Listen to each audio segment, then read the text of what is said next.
Have you been enjoying our Impact podcasts and our great guests? Then please give us a thumbs up and leave a 5-star review on iTunes, Google Play, or wherever you consume your favorite podcasts. This edition of the Impact Podcast is brought to you by ERI. ERI has a mission to protect people, the planet, and your privacy, and is the largest fully integrated IT and electronics asset disposition provider and cybersecurity-focused hardware destruction company in the United States, and maybe even the world. For more information on how ERI can help your business properly dispose of outdated electronic hardware devices, please visit eridirect.com. This episode of the Impact Podcast is brought to you by Closed Loop Partners.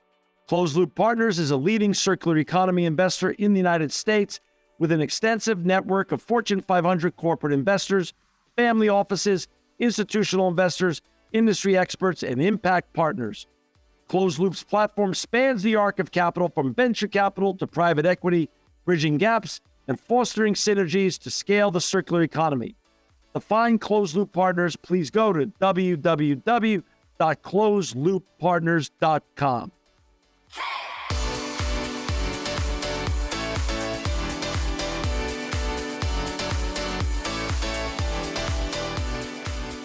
Welcome to another edition of the Impact Podcast. This is a very special edition.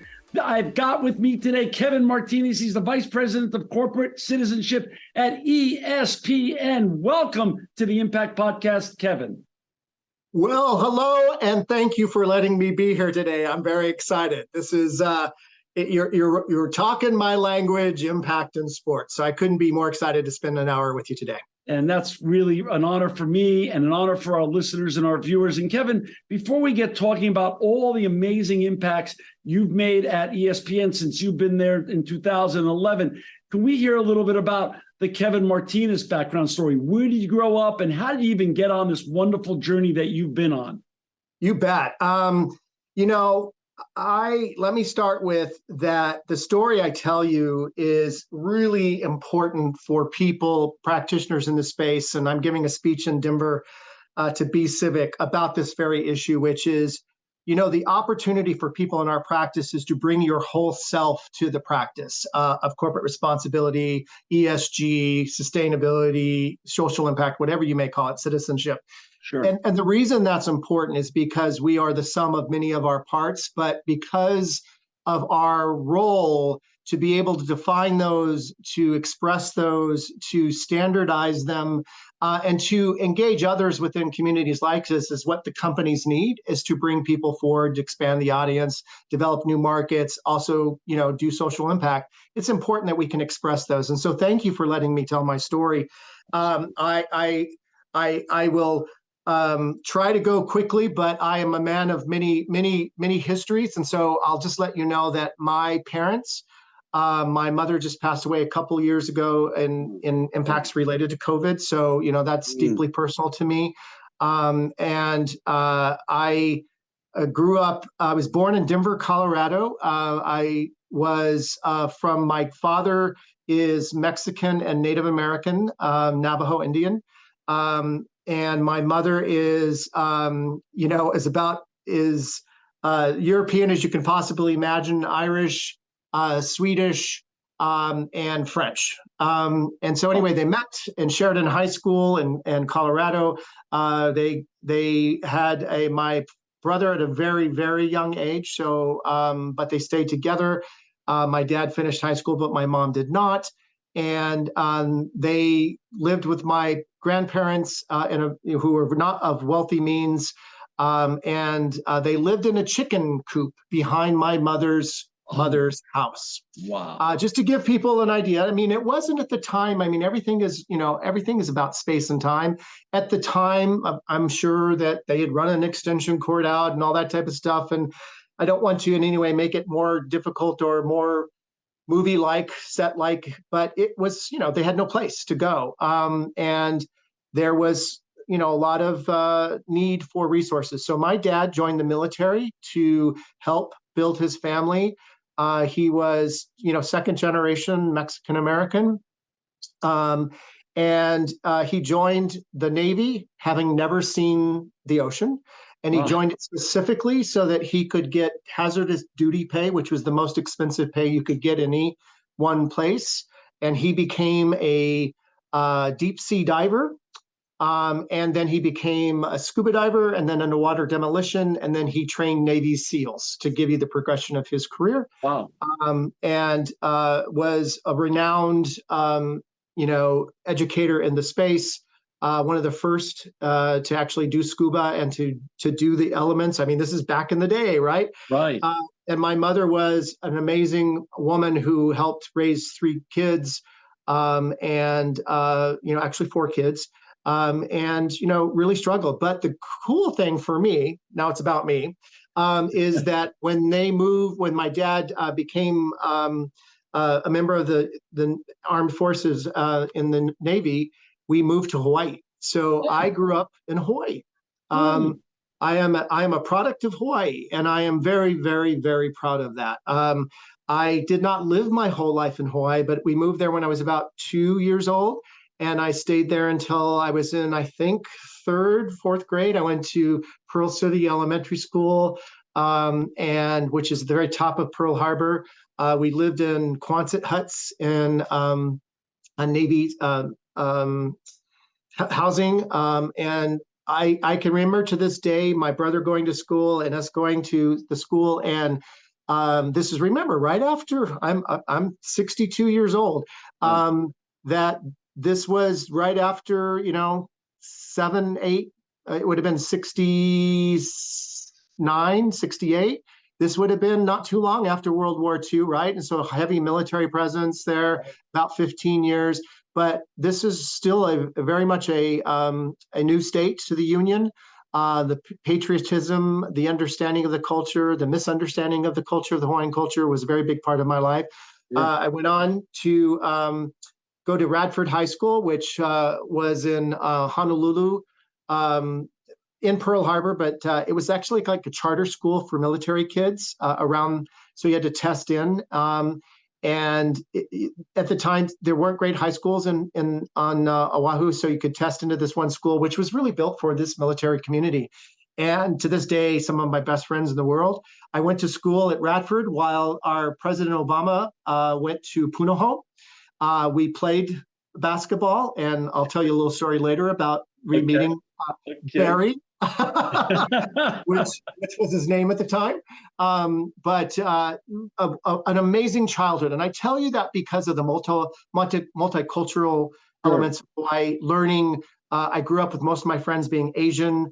I'm Hispanic, as I said, Native American. I come from a very big, WASPy mother side of the family. I'm a gay man. I've been with my partner for 33 years. Wow. I am an avid, environmentalist. And those types of things build me, build my structure, build my thought leadership, et cetera. I went to the University of Washington, graduated with a communications and sociology degree. And long story short is I got out of school and couldn't find a job, had debt. At the time was a lot of debt. I think it was maybe $20,000. Wow. But that was a lot of debt for me at the time when minimum wage was maybe $1.85 an hour. So it was a big deal. So I waited tables. I ended up getting a job at the 1990 Goodwill Games with Ted Turner. And I was working at night as a waiter and during the day as a concierge at the Seattle Sheraton. I introduced myself to Ted Turner and a couple of people and said, I'm your guy. I'm going to take care of you and you should hire me. And then 2 months later, they did. And so I handled, for anybody who doesn't know what the Goodwill Games was, it was kind of the answer to the Olympics. And it was bringing the Cold War and the wall down. I mean, look how circular things are now with the Soviet Union. It was a closed country at the time, so we brought athletes and cultural institutions back to Seattle. It was a very big deal, and I worked on marketing programs there. And when I graduated, I will skip through this very quickly. I worked in local government. I worked for Gary Locke, who went on to be Secretary of Commerce. He was the governor of state of Washington. And I worked I was the executive director of the Seattle Aquarium. for a brief period of time because I worked in government. It was quasi-government owned, and I had this background, and I was an environmentalist, and so all things kind of came together. But lo and behold, what really happened is I got a call one day because we were working on the World Trade Organization, which was coming to Seattle. At the time, it was called Battle in Seattle because it was a riot. Like many, as I said, history repeats itself. Right. And Eddie Bauer called me because they wanted to have a stronger public affairs person in space. And so I went there and worked with them on the commitments to working with people that were coming to Seattle that were going to riot and do many bad things. And so we created outreach programs, et cetera. It worked incredibly well for our teams.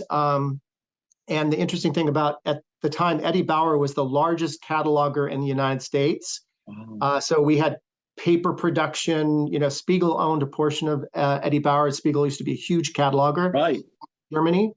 And so this is where it gets into corporate responsibility. So I came in public affairs to do issues management, respond to government, deal with trades. And they said, could you handle this other stuff?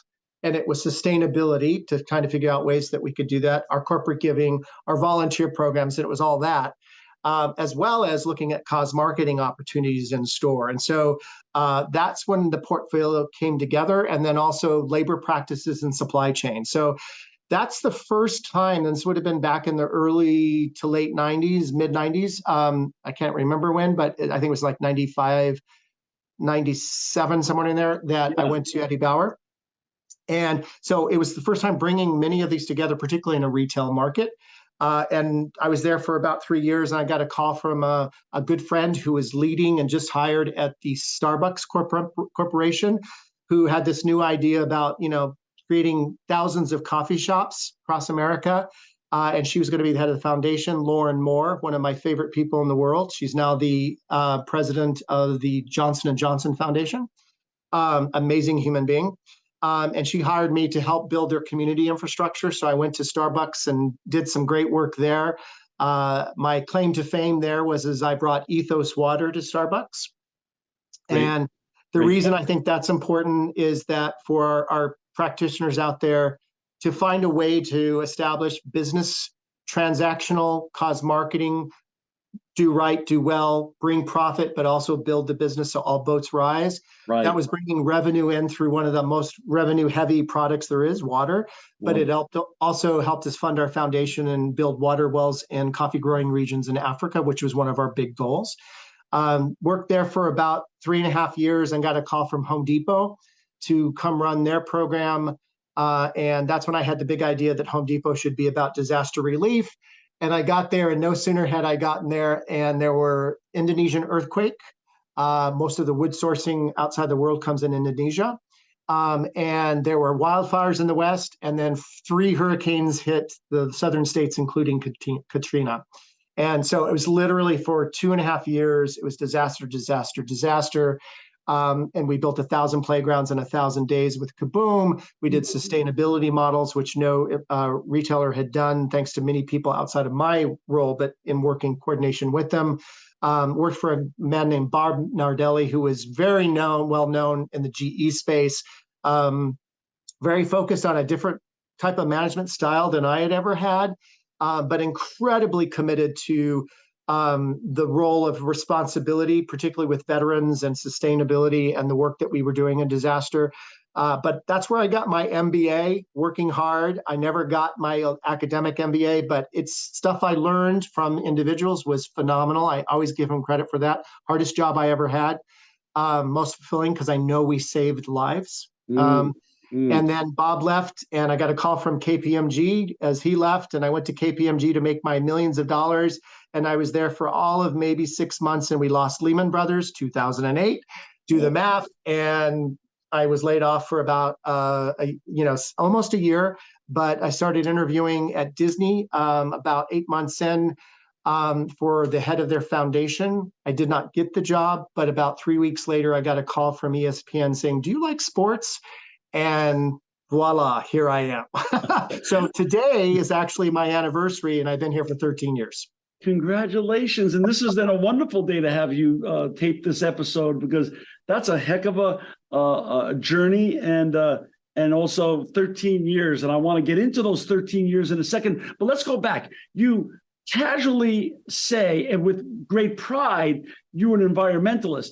Was that informed by you being raised primarily in Hawaii and the beauty of the environment that you were surrounded with in your upbringing there? Or what informed you to become an environmentalist way before it was cool to be environmentalist number one, and then obviously get on this amazing sustainability journey at Eddie Bauer, Starbucks, Home Depot, and you were a sustainability OG. It's only become in vogue the last 4 or 5 years, probably. Arguably. Yeah. So where did that environmentalism come from? Was it a DNA thing, or was it a surroundings and you're literally the environment you were raised in thing? Yeah, I think it's nurture nature, right? I think it's a little bit of both, but yeah. I think we were brought up with very little means. And so the acumen of understanding impact in our basic construct of our home and saving water and electricity and, all that stuff was one thing. Doing more with less. Exactly. And it was just like, it wasn't an option because, right. Milk cost, $5 a gallon at the time, which is, astronomical. And because it was Hawaii and it cost to ship it in and stuff like that. So there was that type of stuff. But I think in general, my first remembrances of being more focused about the environment was in Hawaii, because there is also a cultural belief to not leave the footprint from where you came, right? Mm-hmm. It's to leave it better than from where you came. And so the gift of the beach and the water and the water and the mountains and, the ohana, which is the family around you, is to not make that type of impact. And even though it was nuanced, it informed me as I went to college. Where I really learned sustainability was in college at the University of Washington, who has an amazing I think way before, mostly because of forest practices, right? So, looking at the sustainability of wood sourcing and forestry and all those stuff, it was very much part of the culture. And in my local government, I think I worked with two of the greatest environmentalists that were elected officials on the West Coast at the time, Ron Sims and Gary Locke, who believed that it was absolutely essential because the Northwest, had hydroelectric power, the way we did with our wastewater runoff and sewage treatment. And I could go really deep in that, more so if you ever want to know.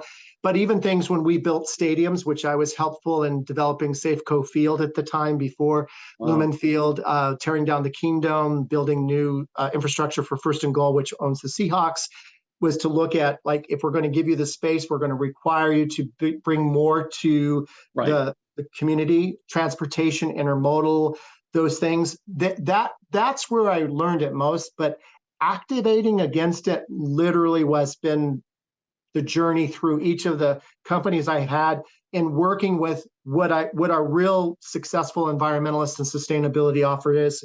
Ben Packard at Starbucks, who helped create the paper sourcing program for the cup, because we use more paper than anybody in paper cup.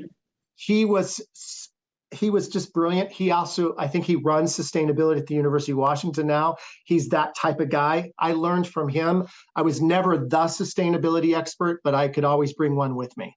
And also it's been your historical, as you shared your journey, Kevin, everywhere you went, from Starbucks and Eddie Bauer and then Home Depot, you left that organization in a better place than you found it. So you really you walk the walk, you talk the talk, but you walk the walk, and you've been walking it your whole life. And I know you're a very humble man, but I do have to mention, this is your 13th anniversary. You've, some of the numerous industry awards you've won, the Cause Marketing Forum's award, the Halo Award twice, the Gold Clio Award, the Telly Award, the U.S. Chambers Award for Corporate Citizenship. I mean, you have a life history, a body of work of succeeding everywhere you've gone, but succeeding not only in the classic terms of success, but in actually, as you say, making the organization better, leaving it in a better place than you found it, and then obviously all the reverberative effects, the domino effects of the communities that they then serve around them, also in a better place. So my hat's off to you on all those things. And to find Kevin Martinez and his colleagues and all the important work they're doing in impact, please go to www.espn.com. Now let's talk about these last 13 years, and today is your anniversary. Let's talk about some of your favorite subjects and some of the great initiatives that you've got the chance to lead and work on and still get to lead and work on at ESPN. I don't know where to really start. I mean, do you want to start at the Special Olympics or the V Foundation? You tell me where you want to start. Well, let me start with when I got here, I had role models to start with. So there was a woman named Rosa Gatti who had been leading the efforts here in what they called corporate outreach. And Rosa was literally the pace setter for women in sports in communications. She was, I think, the first public information director, sports information director at Brown University, if I remember correctly. She became one of the first communications leaders in media. She ran ESPN's media program.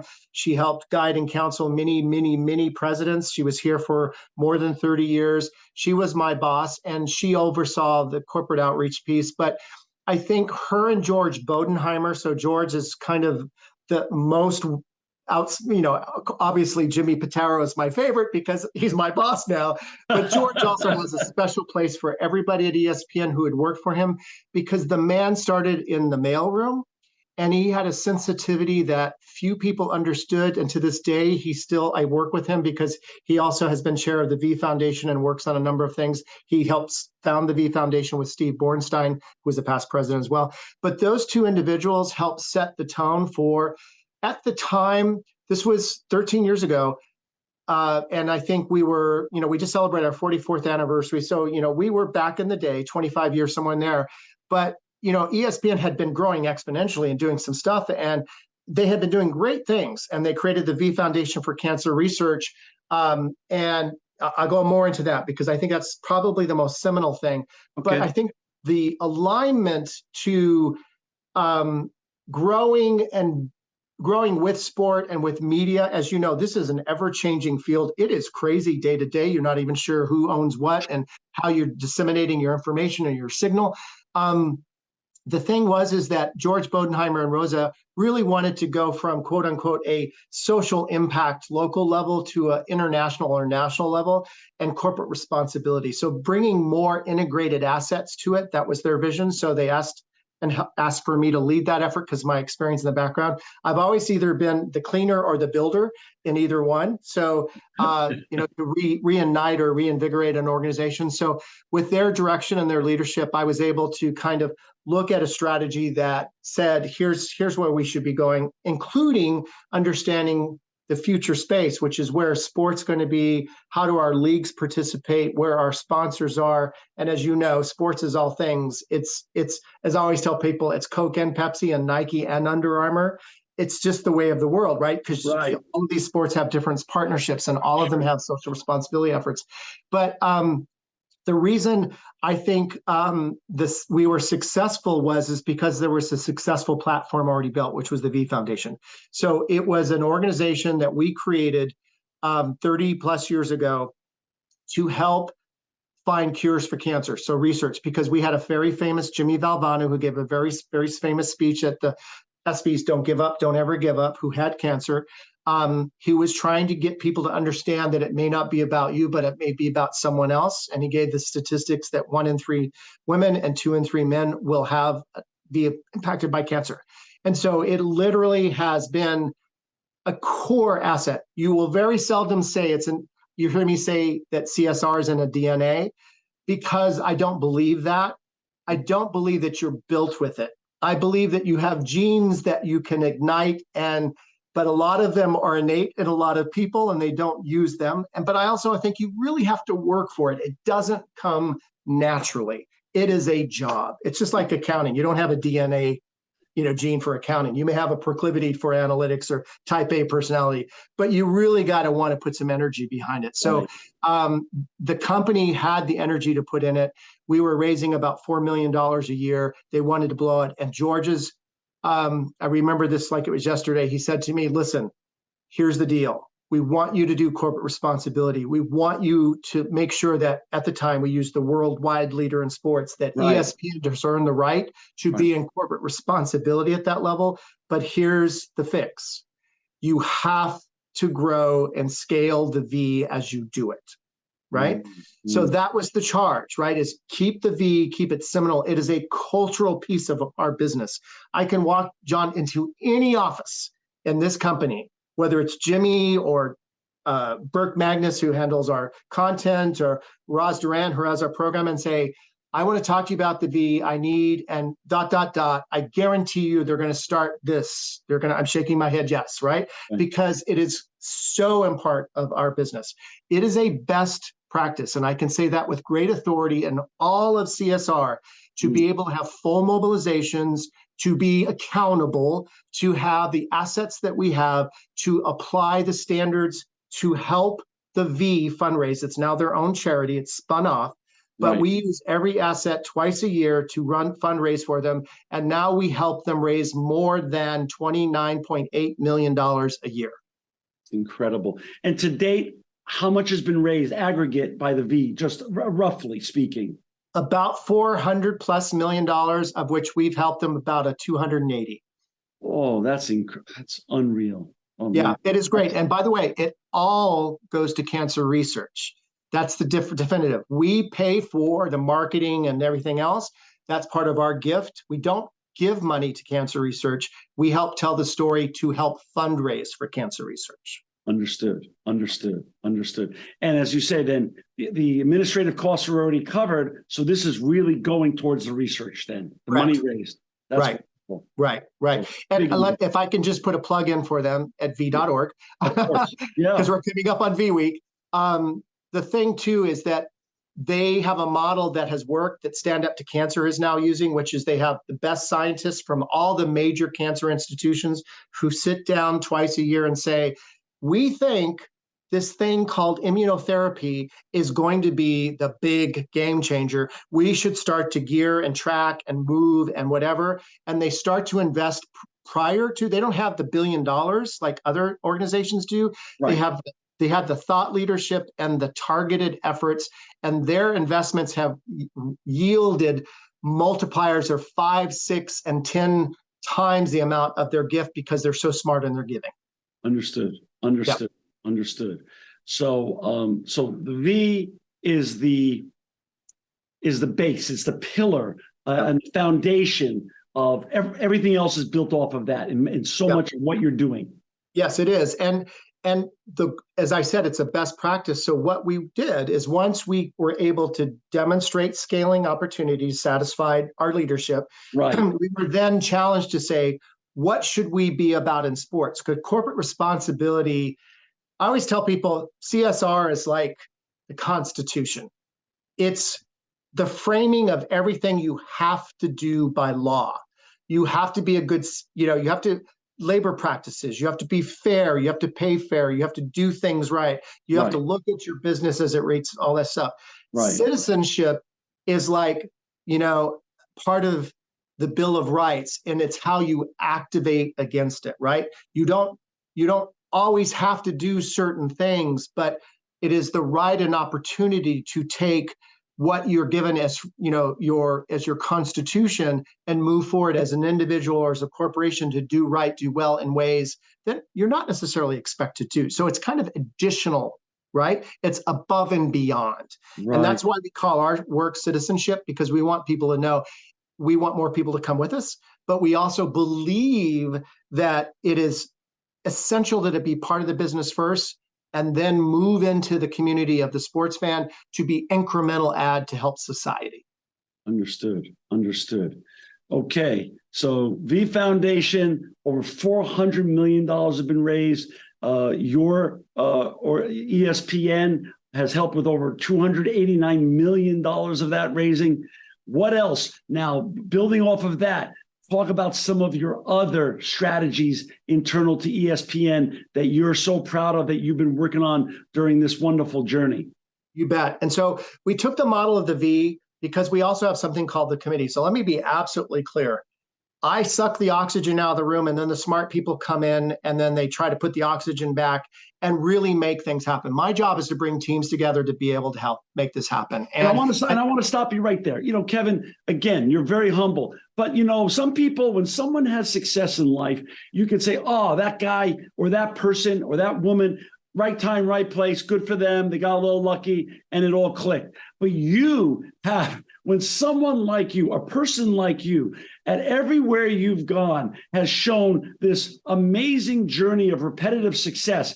Obviously, you have some very key skills that you've employed and deployed at all these organizations that have allowed you and enabled you and empowered you to be successful wherever you're at. Is one of them team building? And what are the others as well?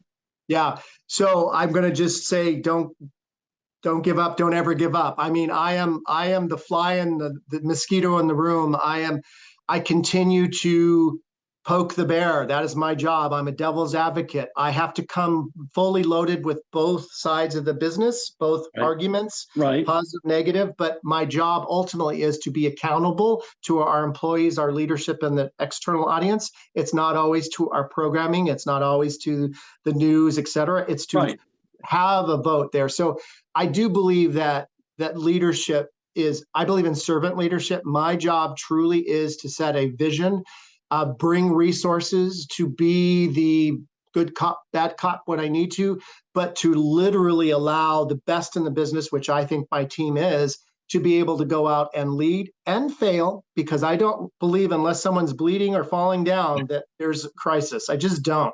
I do not thrive on crisis. Trust me, I don't. I'm not that guy. I'm with you. I learned that in public affairs, and I've learned that in my business, particularly in disaster relief. There are many things that are more important than a bad quote, right? It's how you respond to it and how you believe in what you're going to transact. But to your question, leadership, I think, is servant leadership. It is critical in our function. As I've said earlier, I believe in a trickle-down economy as it relates to resourcing, responsibility, and ultimately advocacy from your senior leaders, because I guarantee you, in my line of work in the last 30 years with many CEOs and bosses, it changes every time you get one. And so that means you need to change your strategy, or they don't like a certain thing, or I've even had CEOs, so I don't like green, don't put green in anything. Swear to God, that's been, I believe it. Okay. But we're talking sustainability here. Hard to do sustainability without the word green, or the color green. Anyway, I digress. But that type of thing, I think, is critical to understanding that you have to allow your team to also be thought leaders, invest in them. I've sent all of my people to everything that I've been able to do, the Association of Corporate Contribution Professionals, Boston College Center for Corporate Citizenship, the work we've done with, the Chamber of Commerce, segment, focused areas in sustainability with Green Sports Alliance, others. They have to grow and learn, and to utilize their, as I said early on, their culture, their nature, their opportunity, where they came from, to help build a very, very complete perspective, which is hard to do from many perspectives, particularly right now in social injustice. A Black and brown voice is incredibly important to have at the table. I would say important. It is a must-have. So we need to be smart about that with us, with our charitable events, with our nonprofits. There are boards that we support. I can tell you there are many boards that we've gone to that we've funded for many years and said, 1, 2, 3, 4, 5, 6. Just a second, I'm counting not white people, or not brown people, 7, 8, 9, I keep going. And you're like, you got a problem here, right? There's no innovation in the ways you're thinking about. That's part of our job too. So it is critical that we look at it that way. And it's not always in your face, but it is part of our responsibility, right? Right. So that's the leadership thing that I think works best. We've used a lot of that with the Special Olympics. Special Olympics was our first major add to our portfolio.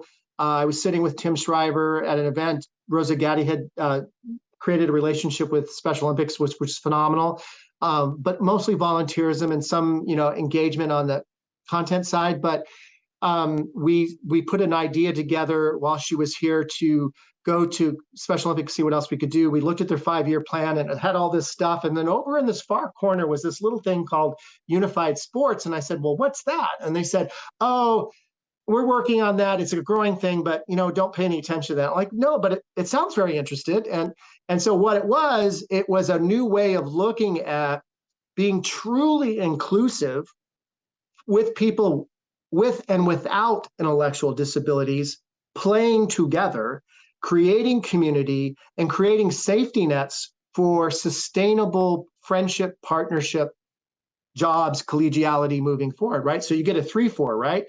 And so we said, well, has anyone got that? And at the time, Coke had everything and Bank of America had everything. And I said, I'll take that, right? So we took Unified Sports, we gave a major grant to Special Olympics, and we said, so we want you to go from 500,000 to 1 million new coaches, teammates, and athletes, which are, teammates are the person without an intellectual disability, and the athlete and then the coach are the 3 things we invest in. So you create that community. But remember, in that model, you're also creating leadership, right? So those people without intellectual disabilities, we're teaching them leadership. We're teaching them social responsibility. They're going to go on and give back in their community in multiple different ways by having the experience. They're also donors, long-term donors, right? As are the coaches, right? So we basically tripled their movement by doing so. There's always pushback because there was a group of individuals at Special Olympics who felt very strongly that if you created a team of Unified Sports, you were going to be taking a position away from someone who may have had an intellectual disability, right? So if you had a team of 12, and you had 6 people with intellectual disabilities and 6 people without intellectual disabilities, you were taking 6 spots from someone else. And we said, no, you're looking at this wrong. What we're going to do is we're going to grow Unified Sports, where we're ultimately going to add 6 more spots because we're going to add another team. Right? Because we're going to get bigger. Pie is going to get bigger. Exactly. We're not asking you to change the pizza piece size. We're asking you to change from large to extra large pizza, right? And we're going to fund it. And we've been funding it, and we're at 1.2 million coaches, teammates, and athletes now. We're about ready to go into our 10th year. Wow. We just did the World Games in Berlin, and over, I think, 50% of all the team sports were Unified Sports this year. Unbelievable. And for those who just joined us, we've got Kevin Martinez with us today. He's the Vice President of Corporate Citizenship at ESPN. To find Kevin and all his colleagues and the important impacts they're making to make the world a better place, please go to www.espn.com. Kevin, you in 2023, ESPN was honored with the Golden Halo Award for Best in Class Corporate Social Impact Efforts. What does that even mean? And what does that mean to you in terms of the recognition and the success that you and your team at ESPN have been having over the years that you've been there? Yeah, I have to tell you, that was a surprise. That's not one that you can apply for. It's not, it's also run by a company. So there's other standards attached to it. It's not based upon advertising and thing. They have this independent review committee. So when we got the call by David Hessekill, who, by the way, I've known for years, back from Eddie Bauer days, because I knew him when it was the Cause Marketing Forum. And that was just a huge, awards are great on how you carry them with you, right? It's not because it allows you to be able to, one, have a platform, right? To thank people that have helped you get there, right? And to thank you for the resources and thank you, but also to talk about the impact that those things have been able to do. Right. We don't get a lot of that in sports, right? You have the sports Emmys and you have the Sports Business Journal and, pause there, right? So each of the leagues have their, person of the year. But what we've been able to do is, I think, be best in class, certainly amongst media companies. I'm going to take that one from the wall right now. There are leagues that are doing extraordinarily good work in CSR, but I think from a media perspective, I think our teams are doing best practice work in this space because we're attached to accountability, impact. We're looking at future developments. We're looking at responsible gaming with betting. We're looking at things that are relative to our business, but we are also helping millions of people in very strategic ways, Special Olympics being one of them. But to your point about the Golden Halo, it, in my opinion, is the highest award in the corporate space. Forbes is also out there that has been very nice to us and said great things about us in placement, but that award was unexpected and it helped us in a really important time. As you probably have heard, Disney's gone through some really amazing, difficult times now. Challenges. They're on some great tracks with Bob Iger coming back, who is just a phenomenal leader, who understands corporate responsibility like no other. And that's going to help us, but that helped at a really good time for morale, for the work we do. And quite frankly, we made it through less unscathed than, or less scathed than I thought we were going to be. And that's thanks to my boss, Tina Thornton, and my boss, Jimmy Patero. Do you put out an annual impact report that then lives on your website or lives somewhere that your employees, that your leadership, that the analysts in Wall Street and your constituents and all the people around the world that love Disney, that love ESPN, that love sports, get to enjoy and see all these important impacts that you're making on as a sort of a formal scorecard of all this great work that you're doing, this body of work? We do. So let me start first. As part of the Walt Disney Company, we are very conscious of making sure that we were reporting as it relates to what the sector, the financial industry is looking for. So Disney does that reporting. We add to it. We everything from our expenses, our investments, sustainability, labor practices. We do all that separately, but we, ESPN, also produce what we call an impact report. So it's a storytelling device so that people will understand more clearly how we use the power of sports for social good. And then to be definitive about our strategy, we state it, we say how we're doing against it, and then we tell stories and give examples of, et cetera. Those documents, we've done every year except from last year because of some of the changes that we were going through. Sure. But you will find them on the www.espn.corporate citizenship. Okay. And that will take you to those documents. But we also are producing one for 22 right now, and I'm excited to say that it looks amazing. And I'm really proud of our team's ability to do really innovative work in this space. In terms of process, Kevin, you are, as I said to you earlier, a sustainability OG. You were doing this way before it was cool to be an environmentalist, to be a social activist, a social impact leader. It's just now that the world is catching up with great people like you and great brands like ESPN. And it's really cool to be doing what you're doing. Where do you find benchmarks? You represent such a fascinating and important and unique brand. Coke can use Pepsi as their a benchmark for social impact and other ESG related or CSR related goals and ideas. Same thing, McDonald's and Burger King, and this goes across many industries. You don't have a competitor that any of us would be able to really truly identify to say what's the benchmark. So since you have so much knowledge and so much background doing this at Eddie Bauer, at Starbucks, at Home Depot, at KPMG, what do you use? Where do you find your inspiration? Where do you find some benchmark ideas to further drive the success that you've already had at ESPN? I'm going to answer that by sharing a little bit more about me. If I have to do the same thing over and over again, more than twice, I get bored. And I get bored because there's got to be forward motion. There's got to be progression, right? So when you do the same things the same way, the same time, and expect the same results, you know what that means, right? Crazy. So the great thing in media is you can't do that because I can't take this story and move it to next week and then move it to the next week and expect people to watch it, et cetera. So we have to be fresh and new and innovative.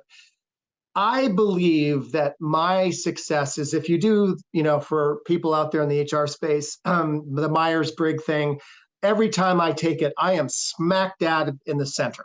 Like I am like, every single time. And it's because I am very analytical, and the way that I internalize things, how I process things strategically, et cetera. But I am a total empath.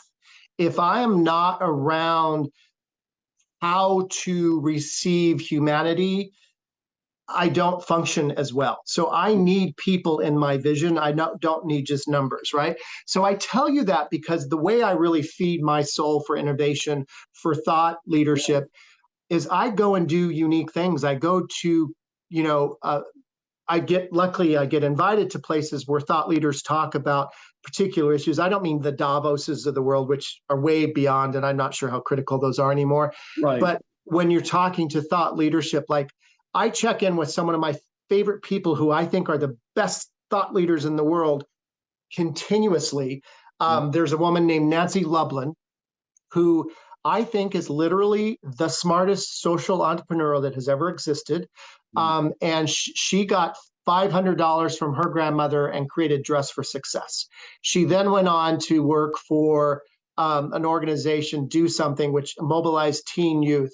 Then she created the Crisis Text Hotline as a quasi-Class B corporation that literally looked at analytics funded by Virgin to look at analytics to keep people's kids' lives when they text. I mean, that type of, I check in with Nancy consistently. My friend Lauren Moore, who is my boss at Starbucks, I look for them and we talk about this stuff. And so it's not some Algonquin roundtable, right? I wish it was that we could do that, but we chat in, and I'm going to see Lauren next week. In fact, we're going to have a talk. But that's the first thing. The second thing is you got to take calculated risk. You have to go places that you don't normally see. And I think one of the struggles that you and I and others in this space will always hear is, you can't be all things to all people. Okay, first of all, we know that. But let me be really clear. When something happens outside of your strategic priorities, pillars, whatever you call them, it doesn't matter. The swirl will continue, and someone is going to call you and say, how are we going to respond to that?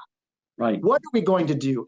We have X number of partners that are blah, blah, blah, or employees or cast members. So it is essential that our teams, our practitioners are worldly. They understand the impacts that are going on. We don't fund homelessness, but I sure as hell better understand what homelessness means, are without home. And what that means to veterans community, because we do fund that, right? Mental wellness, because you do fund that with youth mental wellness and et cetera. So there are intersections. So it's not as easy as say, oh, I'm sorry, we don't do that. And by the way, this is the one thing that I'm going to poke every single practitioner. Stop saying that.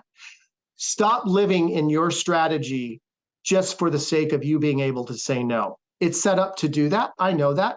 I helped start that practice.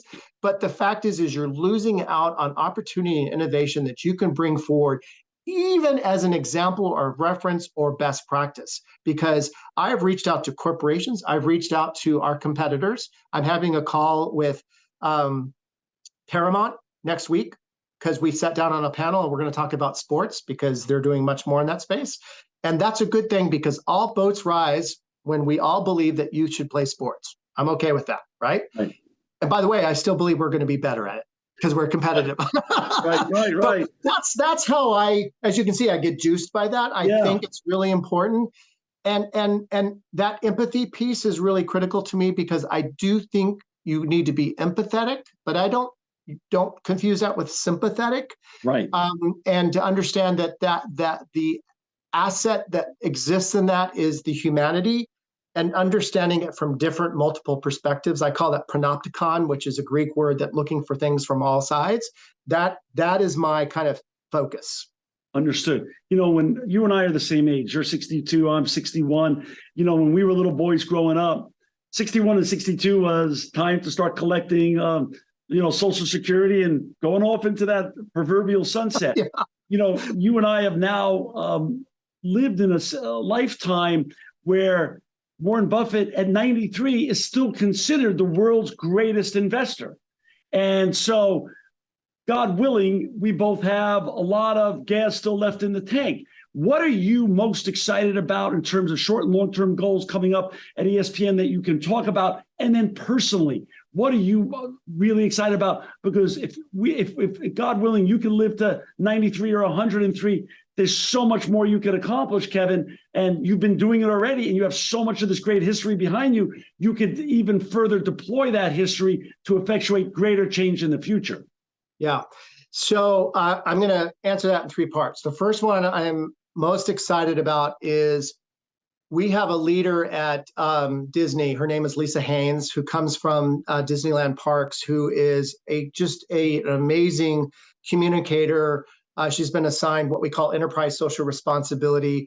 The minute she got hired, we clicked, and I'm like, okay, this is going to be great. So I'm very, very excited about that. But I'm also excited because she understands the segment, versus the corporate, and understanding how that pendulum swings. But whatever.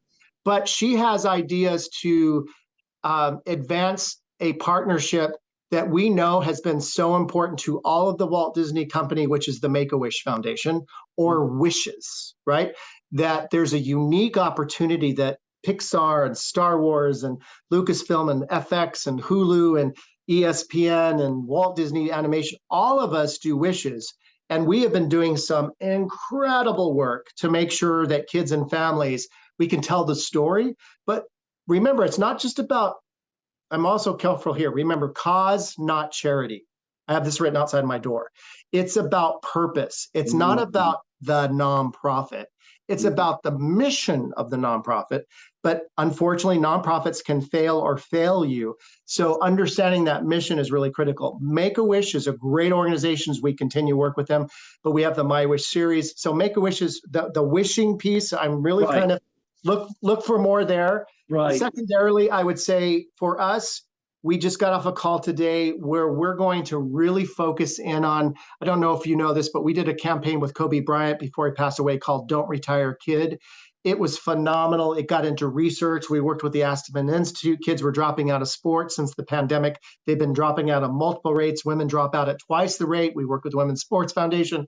We have all the reasons in the world to make sure that kids play sports, because the outcome of sports is higher confidence, less body shaming, more comfortability, conflict resolution, leadership, all that stuff, right? Everything great about being a human being. Look for us to do something really cool in 24 that's about youth sports and parents, coaches, and teachers. And thirdly, I'll just say that we have the unique opportunity to do something still amazing, because remember, I got to bring cancer with me all the time. When people say, hey, Lake, you're not curing cancer, I'm like, yes, we are.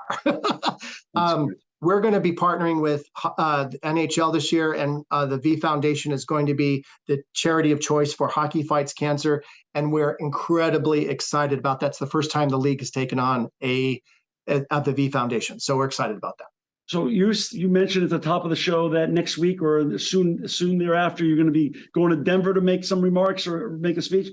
So I'm going to leave you with this, Kevin, and I'd like you to share this with the audience. When you get off the stage in Denver, what do you want people to come away with being the greatest lesson they could have learned from Kevin Martinez that day? Oh, my God. You didn't feed me that question, so now I have to think. First of all, I am like this all the time. I can imagine. You're going to become the success that you did and made all the impacts you have with not being who you are. That's what everyone says about you. That's why I was so excited about today. I know, but it's a lot to take for a lot of people, because it's like I'm on coffee all the time and I'm not. But I try to be authentically me, because I get jazzed about stuff, but I also, believe it or not, I can weigh the compassion and opportunity.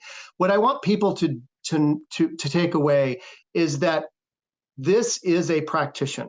There's experience to it. Find the experience within the sectors of this, which is sustainability, corporate giving, cause marketing. There are elements related to labor practices and supply chain.